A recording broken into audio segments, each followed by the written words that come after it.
the basic functionality of cd command is to change the directory. About this command, it is case sensitive, that is, you have to strictly differentiate between uppercase and lowercase letters.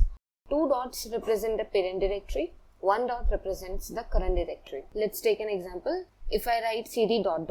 so the cd command will take me to the parent directory, in this case users. So to remember the cd command, let's say C for change, D for directory, so change directory command. If I do ls right now, you will be able to see that I have switched into the parent directory. Now again, I do cd Roshda Afzal, that is another child directory that I want to switch in, and inside that there is one test directory where I want to switch. I press enter and here I am in the test directory. If I do ls, I will be able to see what is inside the test directory. If I want to reach to the parent directories level and +1, that is parent directory is Roshda Afzal and +1 is users, if I want to reach there, I will do cd ...